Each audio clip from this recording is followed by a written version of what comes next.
बाबरी मस्जिद मुसलमानों और हिंदुओं के दरमियान तनाज़े को एक सदी से जायद का अरसा गुजर चुका है, मगर ये तनाज़ा तब शिद्दत इख्तियार कर गया था जब हिंदू इंतहा पसंदों और शिद्दत पसंदों ने 1992 में बाबरी मस्जिद पर हमला किया और बाबरी मस्जिद को शहीद कर दिया। हिंदुओं का कहना है कि इस जगह पर मंदिर को गिराकर मस्जिद तमीर की गई, जबकि मुसलमानों का कहना है कि इस जगह पर कोई भी मंदिर नहीं था। आज की इस वीडियो में हम बाबरी मस्जिद और राम मंदिर तनाज़े पर तफसील से बात करेंगे।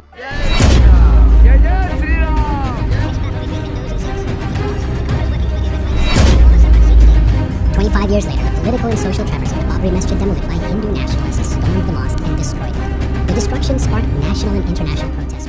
इंडिया की सबसे बड़ी रियासत उत्तर प्रदेश के सबसे मशहूर शहर अयोध्या में वाक़ बाबरी मस्जिद तनाज़ा, जिसने मुसलमानों और हिंदुओं को एक दूसरे के काफी ज्यादा मुखालिफ कर दिया है। दोनों तरफ से कहा जाता है कि ये जगह हमारी थी, ये जगह हमारी है, मगर हम सबसे पहले कुछ सदियां पीछे चलकर ये जानने की कोशिश करते हैं कि ये असल तनाज़ा कब और कैसे शुरू हुआ। मुगल सल्तनत के सबसे पहले बादशाह ज़हीरुद्दीन बाबर के हुक्म पर बाबर के एक जनरल मीर बाकी ने 1528 में बाबरी मस्जिद को तामीर किया। इस मस्जिद का नाम भी बाबर के नाम से ही बाबरी मस्जिद रखा गया था। इस मस्जिद को राम कोट, जिसे रामाज फोर्ट के नाम से भी जाना जाता था, नामी पहाड़ी पर तामीर किया गया।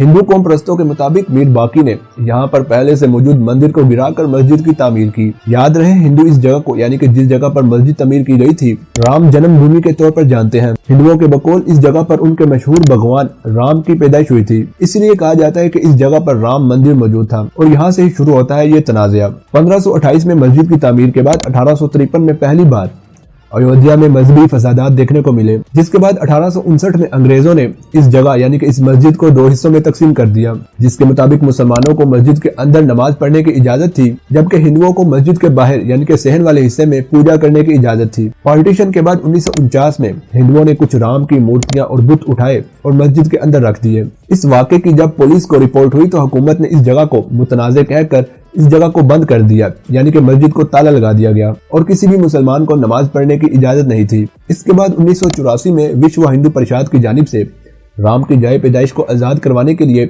एक तहरीक का ऐलान किया गया। इस तहरीक की क़यादत बीजेपी लीडर लाल कृष्ण एडवाणी ने की, जिसके नतीजे में 1986 में अयोध्या की जिले अदालत की जानिब से हिंदुओं को इस मुतनाज़े जगह पर पूजा करने की इजाजत दे दी गई और यूं कई सालों के बाद मस्जिद के दरवाजों को खोला गया। मगर याद रहे, मुसलमानों को इबादत करने की इजाजत नहीं थी। इस इजाजत के बाद मुसलमानों ने बाबरी मस्जिद एक्शन कमेटी बनाई। 1990 में बीजेपी लीडर लाल कृष्ण एडवाणी की तरफ से इस तहरीक को मुल्क भर में तेज कर दिया गया, जिसमें मस्जिद की जगह मंदिर बनाने पर जोर दिया गया। इसी तहरीक की वजह से मुल्क भर में फसाद जैसी फजा पैदा हो गई थी, जिसके नतीजे में वायलेंस को प्रमोट करने की वजह से रियासत बिहार में लाल कृष्ण एडवाणी को गिरफ्तार कर लिया गया। 1991 में रियासत उत्तर प्रदेश में बीजेपी की हुकूमत कायम हुई और फिर ठीक अगले ही साल 6 दिसंबर 1992 को हजारों हिंदू इंतहा पसंदों शिद्दत पसंदों ने बाबरी मस्जिद पर हमला कर दिया और मस्जिद को शहीद कर दिया गया। तकरीबन 1.5 लाख लोगों ने मस्जिद पर चढ़ाई की और कई घंटों तक हथौड़ों और कई मुख्तलिफ चीजों से मस्जिद की इमारत को तोड़ते रहे। इस वाक़े के बाद इंडियन सदर ने उत्तर प्रदेश की असेंबली को सस्पेंड करके कंट्रोल अपने हाथ में ले लिया और फिर अगले साल 1993 में एक सदारती हुक्म के तहत बाबरी मस्जिद के इर्द गिर्द जमीन का तकरीबन 68 एकड़ रकबा वफाकी हुकूमत ने अपने इख्तियार में ले लिया, जिसके बाद मुल्क भर में हिंदू मुस्लिम फसादात के नतीजे में तकरीबन 2000 से ज्यादा लोग हलाक हुए थे।